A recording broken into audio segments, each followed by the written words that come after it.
ইস্তেগফার ভাষ্য এসেছে, অর্থাৎ যে ব্যক্তি ইস্তেগফারকে আঁকড়ে ধরবে, এটাকে কন্টিনিউয়াসলি করবে, ইস্তেগফার কখনো ছাড়বে না, সবসময় তার মধ্যে ইস্তেগফার অব্যাহত থাকবে, ওই ব্যক্তিকে আল্লাহ রাব্বুল আলামিন বিভিন্ন পেরেশানি থেকে সারপ্রাইজড হওয়ার মতো এমন এমন পথ বের করে দিবে যে সে চিন্তাও করে নাই, তার পেরেশানি থেকে মুক্তির পথ আল্লাহ তাআলা দেখায় দিবেন।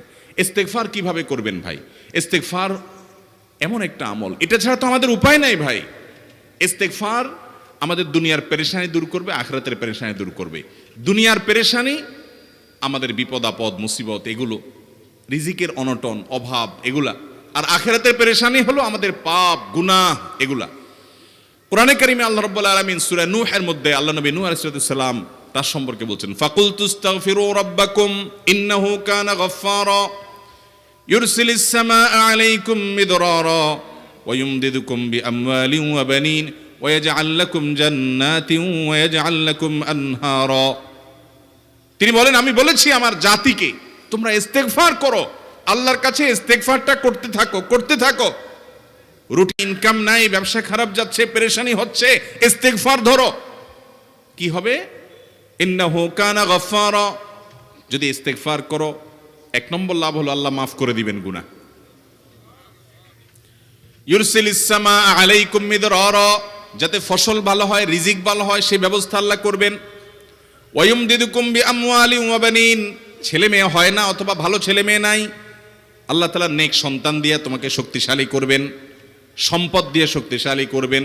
ওয়া ইয়াজআল লাকুম জান্নাতি ওয়া ইয়াজআল লাকুম আনহারা, আল্লাহ তাআলা প্রসবন দিবেন, ফসল দিবেন, বরকত দিবেন রুজিতে। কিসের মাধ্যমে? ইস্তেগফার। কিসের মাধ্যমে ভাই? ইস্তেগফার। আহা, ইস্তেগফারের আমল আমাদের দেশে মানুষ আমরা জানি না ভাই।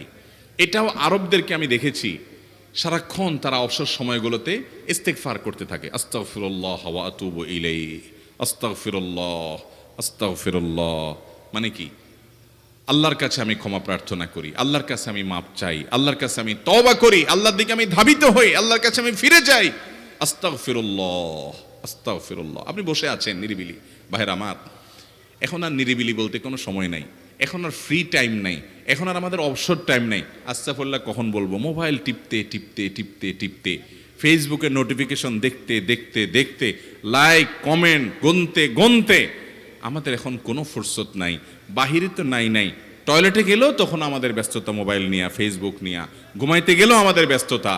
ও ভাই আমার, অথচ আমার হায়াত শেষ হয়ে যাচ্ছে, আমল নামার শূন্য খালি, ফেসবুক টিপাটিপিতে পরিপূর্ণ। আল্লাহর কাছে কি নিয়ে যাবেন? ইস্তেগফার করবেন তো ইনশাআল্লাহ? অবসর সময় ইস্তেগফার করবেন তো ইনশাআল্লাহ? নিরিবিলি আছেন, একাকী আছেন, ইস্তেগফার চালায় দেন। 10 সেকেন্ড টাইম পাইছেন, ইস্তেগফার শুরু করে দেন।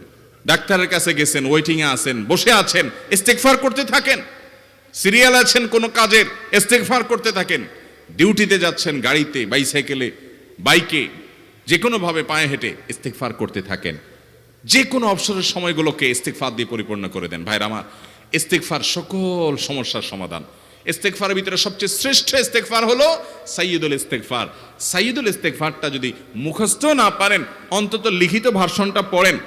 সাইয়্যিদুল ইস্তেগফারের যে অর্থ, এটার যে মর্ম, বড় হৃদয়গ্রাহী ভাই, বড় মর্মস্পর্শী। ইমানদার এটার অর্থের দিকে তাকায় যদি পড়ে, তো তার অন্তর না গলে পারে না।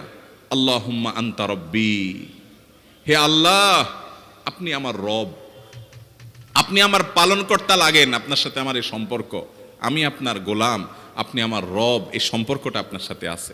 আল্লাহুম্মা আনতা রব্বি লা ইলাহা ইল্লা আন্ত, ও আল্লাহ আপনি ছাড়া আমার ইবাদত, আমার গোলামি, আমার দাসত্ব, উপাসনার উপযুক্ত আর কেউ নাই।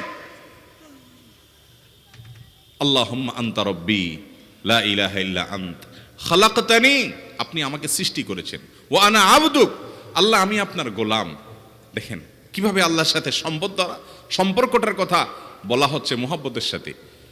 খালাকতানি ওয়া আনা আবদুক, আল্লাহ আপনি আমাকে সৃষ্টি করেছেন আর আমি আপনার গোলাম।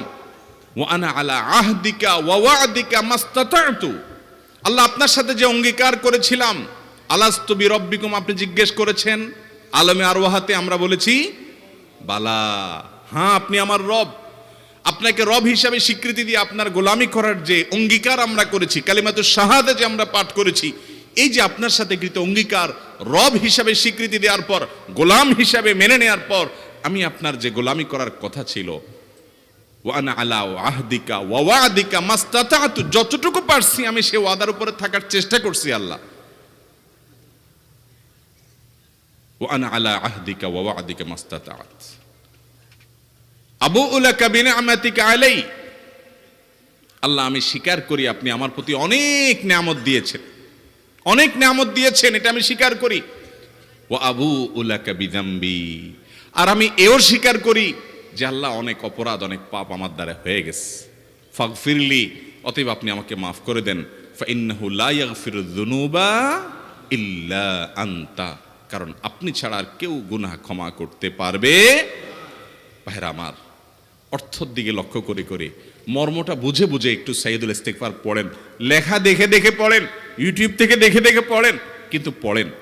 আল্লাহুম্মা আনতা রাব্বি লা ইলাহা ইল্লা আনত খালাকতানি ওয়া আনা আবদুকা ওয়া আনা আলা আহদিকা ওয়া ওয়াদিকা মাস্তাতাতু আউযু বিকা মিন শাররি আবুউ লাকা বিনিআমাতিকা আলাইয়া ওয়া আবুউ লাকা বিযামবি ফাগফিরলি ফাইন্নাহু লা ইয়াগফিরুয যুনুবা ইল্লা আনতা। এটা হলো বড় ইস্তিগফার। এত বড় ইস্তিগফার পড়তে পারেন না, কোনো পেরেশানি নাই, কোনো অসুবিধা নাই। সবচেয়ে ছোট ইস্তিগফার হলো আস্তাগফিরুল্লাহ আস্তাগফিরুল্লাহ আস্তাগফিরুল্লাহ। আল্লাহ আপনার কাছে ক্ষমা চাই, কত ভুল হয়ে যায়, কত অন্যায় হয়ে যায়। ভাইরা আমার, এটা হলো রিমুভার। ভুল করে কিছু লিখছেন, রিমুভ করে ফেলছেন, শেষ হয়ে গেছে। আপনি ঘন ঘন ইস্তিগফার পড়তে থাকেন, অগণিত ভুল হয়, অগণিত ত্রুটি হয়, বারবার ইস্তিগফার এগুলোকে সবগুলোকে শেষ করে দেয়। ভাইরা আমার, নিরাপত্তা এনে দেয়। আল্লাহ কোরআনে কারিমে বলেছেন যে আপনার রব আপনার কওমের প্রতি আযাব নাজিল করবেন না যদি আপনি থাকেন, আর যদি তারা ইস্তিগফারে রত রাখে তাহলে গণ আযাব আল্লাহর পক্ষ থেকে আসবে। অতএব ভাইরা আমার, ইস্তিগফার বেশি বেশি করতে হবে। 6টা আমল, 6টা জিকির, দোয়া হলো শত শত হাজার দোয়া এবং জিকিরের সান্নিধ্যাসের। দ্বিতীয়টা হলো ইস্তিগফার। চেষ্টা করবো না ইনশাআল্লাহ ইস্তিগফার করার, চলতে ফিরতে আস্তাগফিরুল্লাহ ওয়া আতুবু ইলাইহি, অথবা শুধু আস্তাগফিরুল্লাহ। আরেকটা ইস্তিগফার হাদিসে বর্ণিত, আস্তাগফিরুল্লাহাল্লাযী লা ইলাহা ইল্লা হুয়াল হাইয়ুল কাইয়্যুম ওয়া আতুবু ইলাইহি ওয়া লা হাওলা ওয়া লা কুওয়াতা ইল্লা বিল্লাহ। এটাও ইস্তিগফার। তাহলে একটা বড় ইস্তিগফার, একটা মিডিয়াম, একটা ছোট, যার যেটা সুবিধা হয় এটা পড়েন। বড়টা হলো সাইয়্যিদুল ইস্তিগফার, সবচেয়ে শ্রেষ্ঠ ইস্তিগফার যেটা হাদিসে বর্ণিত হয়েছে। সাইয়্যিদুল ইস্তিগফার নবীজি সকাল সন্ধ্যা পাঠ করতেন, বিভিন্ন সময় পাঠ করতেন, রাতে পাঠ করার কথা বলতেন। সাইয়্যিদুল ইস্তিগফার পাঠ করলে আল্লাহ রাব্বুল আলামিন ওই দিনে, ওই রাতে, ওই ব্যক্তি মারা গেলে তার সব গুনাহ খাতা মাফ করে তাকে জান্নাত দিবেন ইনশাআল্লাহ। অতএব ভাইরা আমার, সাইয়্যিদুল ইস্তিগফার সবচেয়ে বড়, আস্তাগফিরুল্লাহাল্লাযী লা ইলাহা ইল্লা হুয়াল হাইয়ুল কাইয়্যুম ওয়া আতুবু ইলাইহি ওয়া লা হাওলা ওয়া লা কুওয়াতা ইল্লা বিল্লাহ। এটা হলো মাঝারি ধরনের। আর সবচেয়ে ছোট ইস্তিগফার হলো আস্তাগফিরুল্লাহ ওয়া